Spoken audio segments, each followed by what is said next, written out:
Magandang araw po sa inyo. Ako po si Dr. Lourdes Navarro, isang doktor na ang espesyalidad ay ang pag-aalaga sa ating mga nakatatanda o seniors. Naisip niyo po ba na ang maling pag-iimbak ng gulay ay maaaring unti-unting nakakasama sa inyong kalusugan, lalo na kung kayo ay higit na sa 100 taong gulang? Marami sa ating mga senior ay maingat sa kanilang kinakain para mapanatiling malusog ang puso, mabawasan ang pamamaga ng kasukasuan, at mapanatiling matalas ang isipan. Ngunit marami ang hindi nakakaalam na ang paraan ng pagtatago ninyo ng mga gulay ay may malaking epekto. Ayon sa mga pag-aaral, habang tayo ay nagkakaedad, unti-unting humihina ang ating immune system. Dahil dito, mas madali tayong kapitan ng mga sakit mula sa pagkain at mas nanganganib sa kakulangan sa nutrisyon. Nakakagulat, pero may mga gulay na halos nawawalan ng lahat ng benepisyo kapag inilagay sa refrigerator. Mayroon din namang mga gulay na maaaring pamugaran ng mapanganib na bakterya kapag hinayaan lang sa temperatura ng silid. Sa video na ito, ituturo ko sa inyo ang 3 gulay na hindi dapat ilagay sa ref at 3 gulay na dapat laging pinalalamig para mapangalagaan ang inyong kalusugan, sigla at kalidad ng buhay. Ipagpatuloy niyo po ang panonood dahil ang mga matututunan ninyo ngayon ay maaaring magligtas ng inyong buhay bukod pa sa pagpapabuti ng inyong kalusugan. Simulan na po natin. Bawang una, bawang. Sa loob ng maraming henerasyon ang bawang ay pinahahalagahan hindi lang dahil sa lasa nito, kundi dahil din sa mga katangiang nakapagpapagaling. Isang butil na isinasahog sa sabaw, ginigisa para sa ulam, o kahit kinakain ng hilaw para sa mga benepisyo nito sa puso. Para sa maraming senior ito ay bahagi na ng pang-araw-araw na ritual. Ngunit lingid sa kaalaman ng marami ang bawang ay nawawalan ng bisa kapag ito ay basta na lang itinatago sa ref. Ang bawang ay isang matibay na bungang ugat na tuyo. Natural itong idinisenyo para itago sa lugar na tuyo malamig at may sapat na bentilasyon tulad ng isang basket sa inyong kusina, malayo sa sikat ng araw. Kapag inilagay ninyo ito sa refrigerator, lalo na kung hindi pa balat, sinisira ninyo ang natural na depensa nito. Dahil sa lamig at halumigmig, mas mabilis itong umuusbong o nagkakaroon ng usbong. Sa labas, mukha itong walang problema. Ngunit sa loob, may mas nakakabahalang nangyayari. Ang alisin ng kemikal na nagbibigay sa bawang ng malakas na kakayahang labanan ang pamamaga, magpababa ng cholesterol at magpalakas ng immune system ay nasisira sa proseso ng pag-usbong. Ang dating natural na lunas para sa tumatandang katawan ay nagiging mas mahina, mas mapait, at mas mahirap para sa tiyan. Nagiging mapait ang lasa, nag-iiba ang tekstura. At ang pinakamasama sa lahat, hindi nyo na nakukuha ang mga benepisyong inaasahan ninyo para mabawasan ang pamamaga sa nananakit na kasukasuan, mapabuti ang sirkulasyon o maprotektahan ang inyong puso. Ngunit may iba pang panganib. Marami sa atin ang nag-iimbak ng tinadtad na bawang sa mantika para mas madaling gamitin. Kapag ang pinaghalong ito ay itinago sa lamig nang walang sapat na asido o preservatives, ito ay nagiging perpektong lugar para sa pagdami ng Clostridium botulinum, isang mapanganib na bakterya na maaaring magdulot ng paralysis at maging kamatayan. Ang mga matatanda na may mahinang immune system ay lalong vulnerable dito. At ito ang kapalit ng simpleng paglalagay ng isang mabisang sangkap sa maling lugar. Nawala ang kaligtasan, nawala ang kalusugan, at tahimik na nawala ang isang gamit na sana'y araw-araw ninyong manggagamot. Kapag humina ang bisa ng bawang, hindi lang lasa ang nawawala. Nawawala ang likas na kakayahan nitong suportahan ang mga sistema ng katawan na humihina habang tayo ay tumatanda. Malaking kawalan iyan. Isang oportunidad ang nasasayang sa bawat pagluto natin. Ang magandang balita, maibabalik ninyo ang lakas nito sa pamamagitan ng paggalang sa kalikasan nito. Itago ang buong ulo ng bawang sa isang bukas na basket o mesh bag malayo sa direktang sikat ng araw at halumigmig. Hayaan itong manatiling tuyo at nakakahinga. At ito ay mananatiling ligtas para sa inyo. Ngunit hindi lang bawang ang gulay na naapektuhan. Ang susunod ay masustansya masarap at madalas na hindi nauunawaan. At hindi lang lasa ang nawawala. Kapag pinalamig, maari itong maging isang bagay na mas makakasama kaysa makakabuti sa inyong katawan. Ngayon pag-usapan natin ang kamote. Kung kayo po ay nanonood pa rin at nakikitang kapaki-pakinabang ang mga ito, maaari po bang mag-iwan kayo ng komento sa ibaba? Ngayon dumako na tayo sa pangalawang punto. Ikalawa, kamote. Para sa maraming nakatatandang Pilipino ang kamote ay hindi lamang isang pagkain. Ito ay sumisimbolo sa init ng tahanan, kaginhawaan at sustansya. Mayaman sa fiber, potassium at mga carbohydrate na dahan-dahang natutunaw, nakakatulong ito sa pagkontrol ng asukal sa dugo, nagtataguyod ng malusog na panunaw, at nagbibigay ng banayad na enerhiya sa katawan, isang bagay na pahahalagahan ng lahat ng senior. Gayunpaman, kakaunti ang nakakaalam na ang pag-iimbak ng kamote sa refrigerator ay maaaring unti-unting magpawalang bisa sa mga benepisyong ito na ginagawang isang lihim na panganib ang malusog na pagkaing ito. Sa unang tingin, ang refrigerator ay tila isang ligtas na lugar. Dahil ito ay malamig at kontrolado, pakiramdam natin ay mapapatagal nito ang buhay ng pagkain. Ngunit ang kamote ay hindi sanay sa matinding lamig. Kapag nalantad sa mababang temperatura, nagsisimulang magbago ang chemistry sa loob nito. Ang mga kapaki-pakinabang na complex carbohydrates na mahusay para sa pag-regulate ng enerhiya at kalusugan ng puso ay nagsisimulang maging mga simpleng asukal.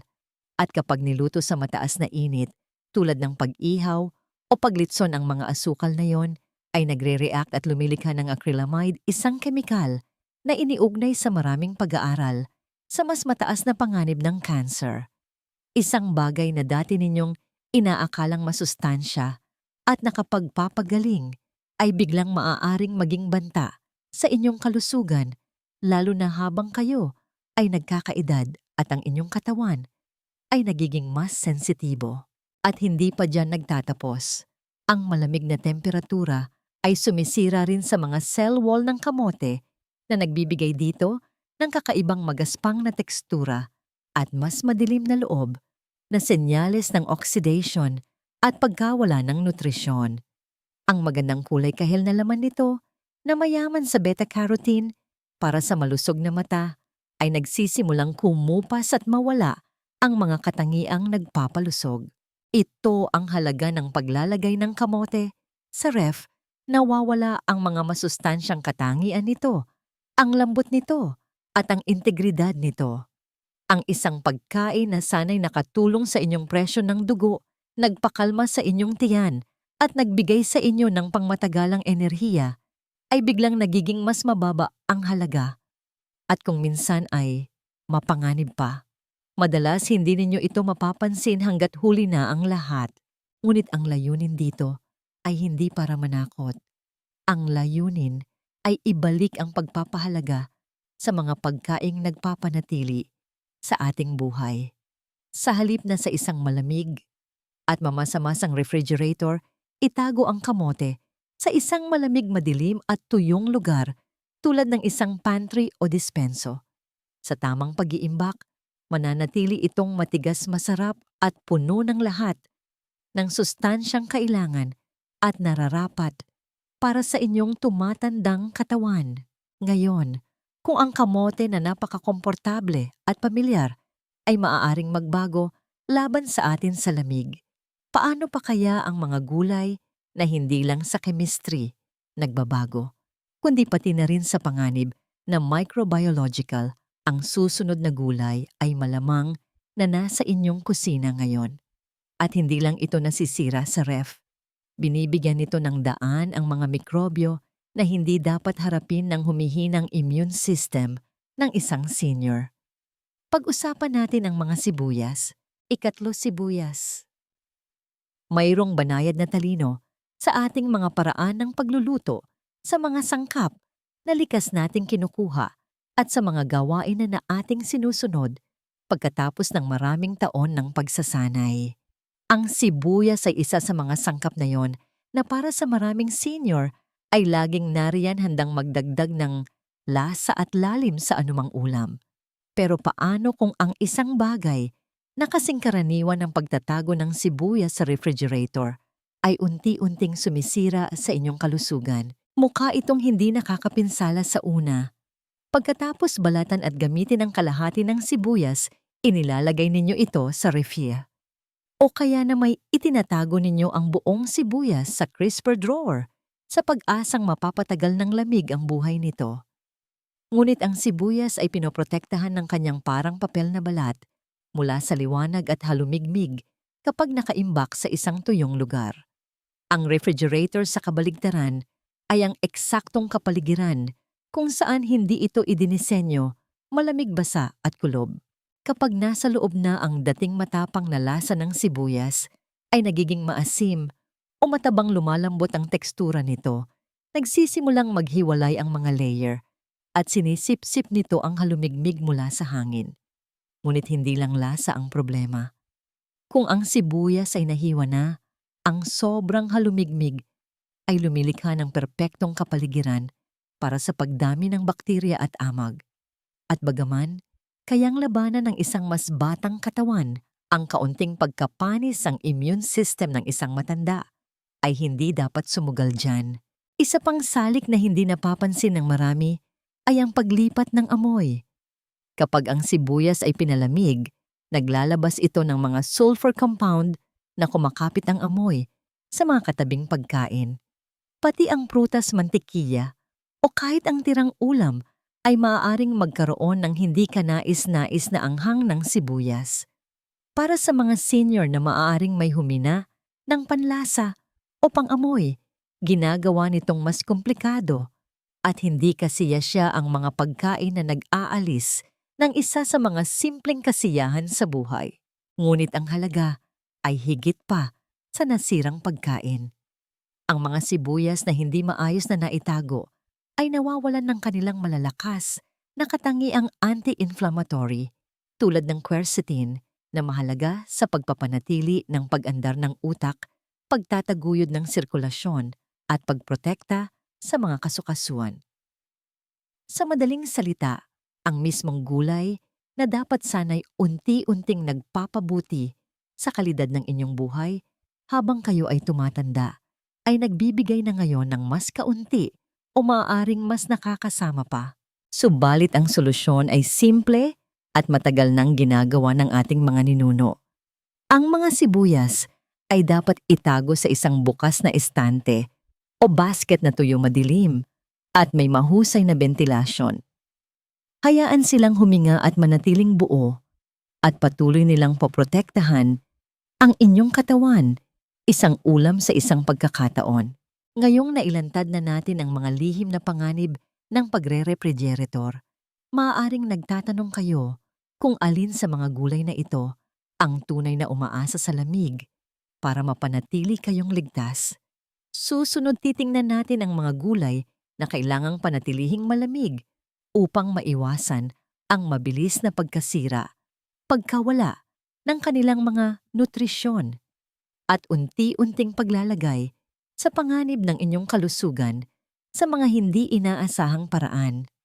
Kung kayo po ay nanonood pa rin at nakikitang kapaki-pakinabang ang mga ito, maaari po bang mag-iwan kayo ng komento sa ibaba?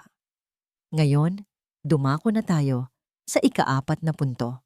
Ngayon, panatilihing malamig ang 3 gulay na ito para maiwasan ang masamang epekto sa kalusugan. Una, madahong gulay. Maraming senior ang may espesyal na lugar sa kanilang puso para sa mga madahong gulay tulad ng letsugas, kangkong o malunggay. Ang mga ito ay siksik sa nutrisyon, magaan at madaling ihanda na nagpapalusog sa katawan mula sa loob. Ilang dahon ng letsugas na ipinapalaman sa tinapay, isang ensaladang kangkong para sa tanghalian o isang dakok ng dahon ng malunggay sa inyong sinangag na may itlog. Ang mga gulay na ito ay nag-aalok ng higit pa sa ganda sa plato. Nag-aalok sila ng proteksyon. Pinoprotektahan nila ang inyong puso, utak at mga buto.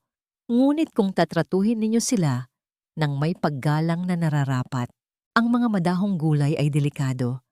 Halos kaagad, pagkatapos pitasin nagsisimula na silang mabulok. Sa ibabaw ng mesa sa kusina, maaring manatili ang kanilang matingkad na anyo sa loob ng ilang araw, ngunit may isang tahimik na pagkasira na nagaganap sa ilalim. Mas sensitibo ang mga ito sa init, halumigmig at pagkakalantad sa hangin kaysa sa mga mas matitibay na halaman. Kung walang sapat na pagpapalamig, nagsisimulang masira ang kanilang nilalamang nutrisyon, lalo na ang folate, vitamin K at mga antioxidant tulad ng lutein. Ang mga sustansyang ito ay hindi biro. Ang mga ito ay kailangan para sa pamumuo ng dugo, pag-andar ng utak at proteksyon ng mata.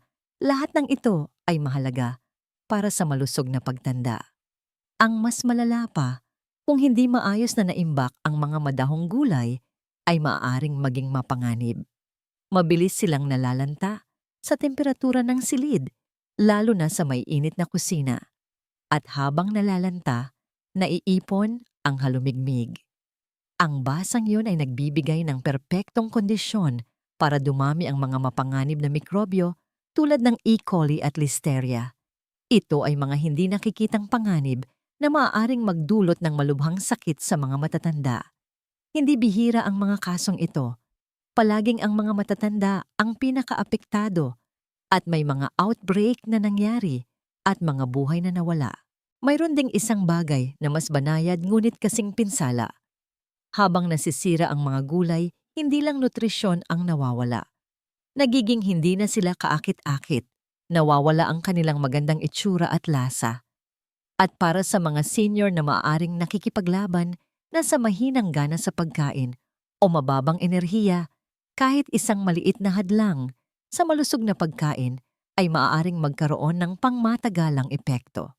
Ang halaga ng hindi pagpapalamig sa mga madahong gulay ay hindi nasusukat sa nasirang pagkain. Ito ay makikita sa mga araw na kulang ang inyong katawan sa mga kailangang sangkap para gumana ng maayos, mga pagkaing hindi nakain at huminang resistensya. Ngunit ang solusyon ay abot kamay. Ang mga madahong gulay ay dapat itago sa crisper drawer ng refrigerator. Balutin ang mga ito sa isang paper towel bago ilagay sa isang produce bag na may butas o maluwag na plastic bag upang masipsip ang labis na halumigmig. Ituring sila bilang gamot na halaman, hindi palamuti dahil iyon talaga sila. At kung ang mga madahong gulay ay nanghihina kapag hindi pinalamig, paano naman ang mga gulay na mukhang matibay ngunit tahimik na nalalanta kapag iniiwan sa labas? Ang susunod ay matigas kilala at puno ng mga lihim na benepisyo, ngunit kung pananatilihin nyo lang itong malamig. Pag-usapan natin ang mga karot. Kung kayo po ay nanonood pa rin at nakikitang kapaki-pakinabang ang mga ito, maaari po bang mag-iwan kayo ng komento sa ibaba? Ngayon dumako na tayo sa pangalawang punto. Ikalawa, karot. Ang mga karot ay maaaring mukhang simple. Ito ang uri ng gulay na laging nariyan kinakain ng hilaw, bilang merienda, iniihaw, para sa hapunan o hinihiwa sa mga sabaw. Para sa maraming senior, isa ito sa mga pinakakilala at madaling makuhang pinagkukunan ng pang-araw-araw na nutrisyon. Ngunit sa ilalim ng kanilang katamtamang tamis at malutong na tekstura, mayroong isang maselang balanse na madaling masira. At kung ang mga karot ay hindi maayos na naiimbak lalo na sa labas ng refrigerator, marami sa kanilang lihim na kapangyarihan ang nagsisimulang maglaho minsan bago ninyo pa ito matikman. Ang mga karot ay mabilis mawalan ng tubig sa normal na temperatura ng silid. Habang lumalambot at kumukulubot, nawawala ang masarap na lutong na nagpapasaya sa pagkain nito. Ngunit hindi lang tekstura ang nakataya. Ang mga karot ay partikular na mayaman sa beta-carotene, isang antioxidant na ginagawang vitamin A ng ating katawan na napakahalaga para sa malinaw na mata, matibay na resistensya at malusog na balat. At para sa mga nakatatanda na humihina na ang immune system at maaaring nanlalabo na ang paningin, ang vitamin A ay critical. Ito ay isang pangangailangan. Kapag ang mga karot ay nalantad sa mainit na hangin sa loob ng mahabang panahon, ang beta-carotene ay nagsisimulang masira. Kasabay ng matingkad na kulay kahel, ang bisa ng kung ano ang talagang kailangan ng inyong katawan ay nagsisimulang humina. At lalo pang lumalala, habang lumalambot ang mga panlabas na balat nito, mas madali itong kapitan ng amag bakterya at pagkasira, lalo na sa mahalumigmig na kondisyon sa Pilipinas. Ang isang gulay na dati proteksyon ay maaari na ngayong magdulot ng panganib, lalo na sa mga matatanda na mas madaling dapuan ng sakit mula sa pagkain.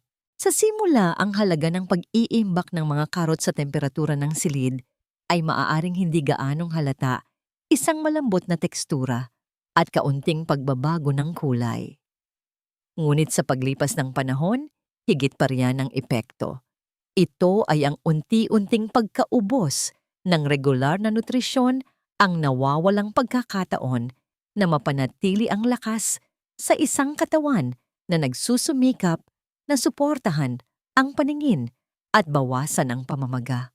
At marahil, ang pinakamahalaga, ang pagkawala ng tiwala sa isang dating maaasahang pagkain na ngayon ay hindi na kasiya siya, hindi na masarap at madaling kalimutan.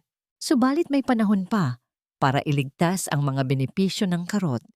Kapag itinago sa refrigerator, lalo na sa isang lalagyan na may ventilasyon o bag na may butas, pinapanatili ng mga karot ang kanilang katigasan, sustansya at halaga. Nananatili silang handa na suportahan ang inyong kalusugan ayon sa nilalayon. Gayunpaman, kahit ang mga pinakamatitibay na gulay ay nangangailangan ng proteksyon. Susunod, pag-uusapan natin ang isang berdeng gulay na ginagamit ng maraming matatanda dahil sa mga katangian nitong lumalaban sa pamamaga at cancer. Ngunit kung hindi ito pinalamig, mabilis itong nagiging malambot, mapait at halos walang silbi para sa inyong katawan at sa inyong ulam. Suriin natin ng mas malapitan ang broccoli. Ikatlo, broccoli. Ang broccoli ay madalas na tinatawag na isang superfood sa magandang dahilan. Isa ito sa mga pinakasiksik sa nutrisyon na gulay na maari nating kainin. Puno ito ng fiber, calcium at isang espesyal na sangkap na tinatawag na sulforaphane na may mga katangiang lumalaban sa pamamaga, nagde-detoxify at pumipigil sa cancer. Para sa mga senior sa particular, ang broccoli ay maaaring maging isang tahimik na tagapagtanggol ng kalusugan na pumipigil sa pagkasira ng mga selula, nagpapabawas sa pamamaga ng kasukasuan at nagtataguyod ng malusog na panunaw. Ngunit ang pagpapanatili sa broccoli na malamig ay susi sa lahat ng mga benepisyong ito. Ang broccoli ay hindi kasing tibay ng itsura nito. Sa kabila ng matikas nitong tindig siksik na mga bulaklak at matibay na tangkay sa sandaling ito, ay mapitas, nagsisimula nang magbago ang chemistry sa loob nito. At pagkatapos nitong umalis sa malamig na kapaligiran ng sakahan o supermarket, ang temperatura at oras ang pinakamalaking panganib sa nutritional value nito. Kung ang broccoli ay itatago sa temperatura ng silid, kahit isang araw o dalawa lamang, ito ay natutuyo at nasisira. Ang matingkad na berde ay nagiging mapurol na dilaw. Ito ay lumalambot. At ang pinakamahalaga, ang sulforaphane na siyang pangunahing dahilan kung bakit maraming tao ang kumakain ng broccoli ay nagsisimulang masira. Ang mabisang sangkap na ito ay lubhang sensitibo sa pagkakalantad sa hangin at init. Mabilis itong nasisira ng walang pagpapalamig na nag-aalis sa broccoli ng bisa na dapat nitong taglayin. At para sa mga nakatatanda, ang pagkawala na yon ay hindi lamang tungkol sa nutrisyon. Ito ay napaka-personal dahil ang broccoli ay higit pa sa pagkain. Ito ay nagsisilbing panggatong para sa mga sistema ng katawan na tumatanda, ang immune system, mga buto, sistema ng panunaw maging ang utak. Bawat araw na lumilipas na, wala ang mga sangkap na yon na nagpoprotekta ay nag-iiwan sa inyong katawan na medyo mas kaunti ang suporta at medyo mas lantad sa sakit. Ang presyong binabayaran ninyo ay kasunod. Ang mga benepisyo ng broccoli na naiwan sa labas ng matagal ay hindi nagtatapos sa pagiging mas mahirap kainin.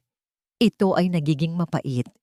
Ang amoy ay tumitindi at maaaring maging hindi ka nais-nais. At ito ay maaaring gawing hindi kaaya-aya ang isa sa mga pinakamasustansyang gulay para sa mga senior na maaaring may sensitibong panlasa, problema sa panunaw o nabawasang gana.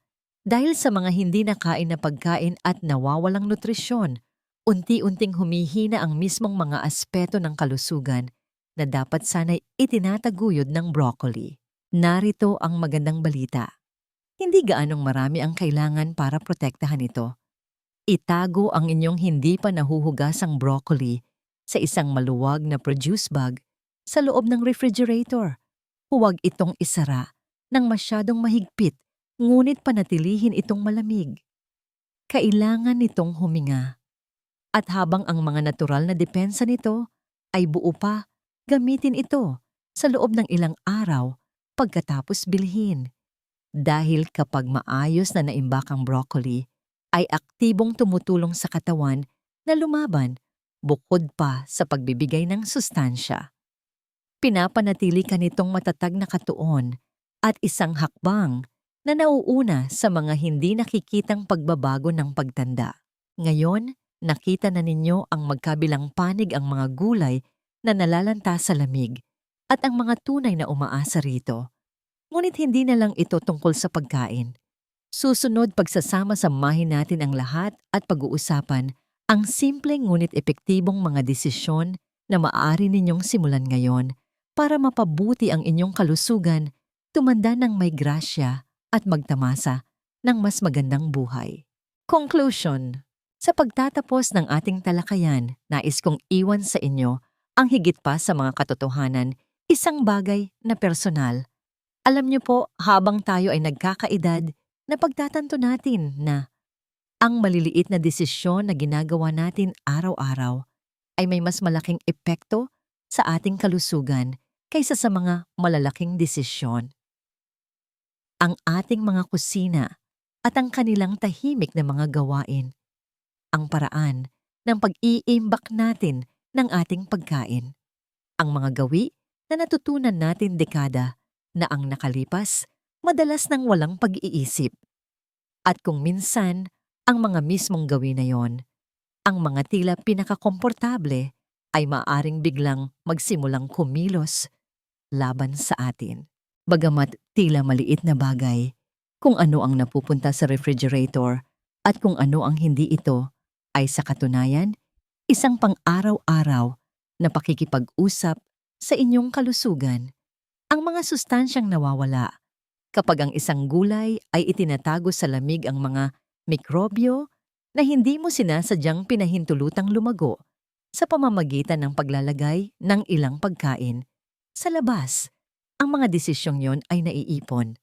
At sa paglipas ng panahon, nakakaapekto ito sa inyong kakayahang mag-isip, ng malinaw lumakad, ng may ginhawa, magkaroon ng matatag na tibok ng puso, at matulog ng mahimbing.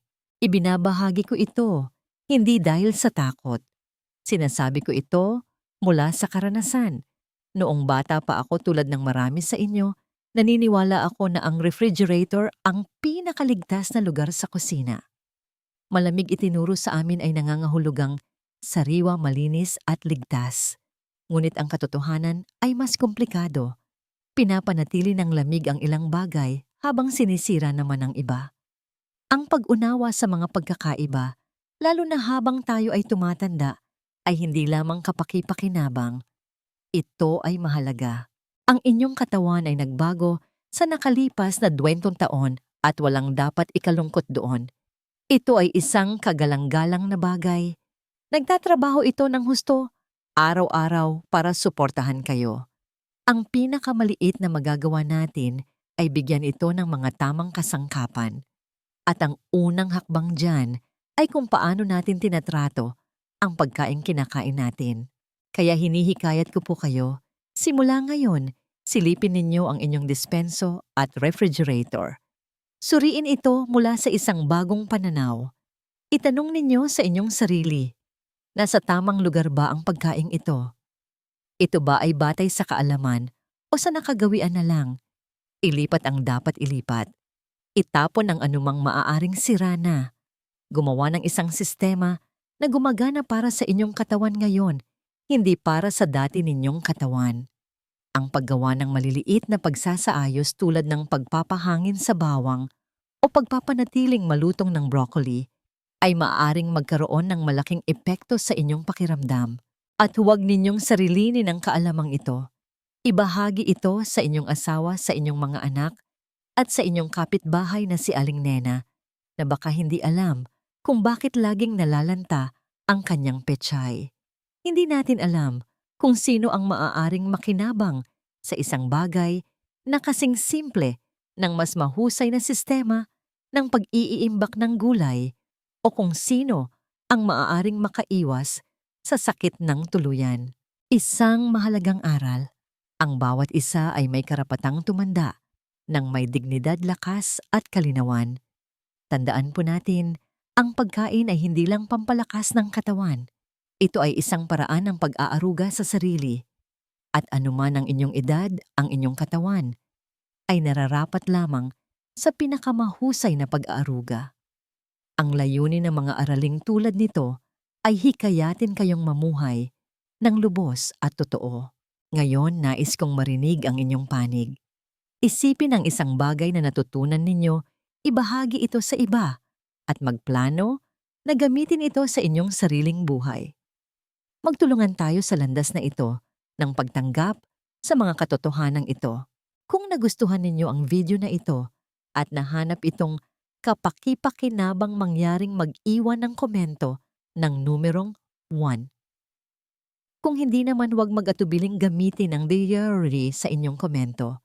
Ang inyong mga opinyon ay napakahalaga sa amin. Para sa mas marami pang video na tulad nito, huwag kalimutang mag-subscribe sa ating channel, i-like at i-share ang ating mga video. Maraming salamat po sa panunood at naway masiyahan kayo sa pamumuhay ayon sa gusto ninyo.